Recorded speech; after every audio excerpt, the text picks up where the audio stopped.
Benji, at good morning din sa lahat ng nakikinig. Happy New Year ho. Happy New Year. Sapat ho ba itong 200 bilyong piso na pondo para ho sa sektor ho ng agrikultura, Karaul? Well, actually, kung titignan mo yung pangangailangan ng agriculture sector, matagal na siyang medyo napabayaan. Kaya kung tatanungin natin sapat ba yan, medyo kulang pa rin yan. Pero hindi naman kailangan na ibuhos yung maraming pera kaagad.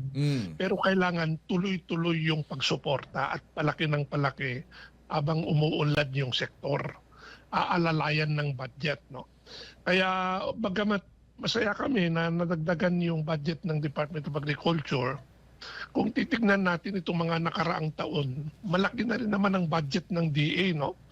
Pero hindi umuusad yung sektor In fact, lumalabas dun sa datos mismo ng gobyerno, ang medyo bright spot lang sa agriculture yung poultry sector, no?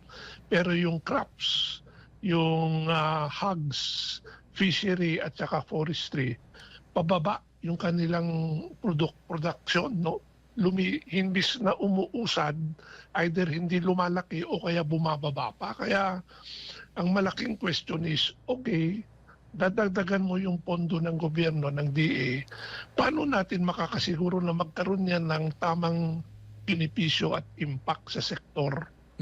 Kasi sayang din naman, naglagay ka ng malaking pera pero wala naman epekto dahil napupunta yung pera sa mga maling programa o maling implementasyon ng programa. So dapat yun ang bantayan ng mabuti. Kung ito ho'y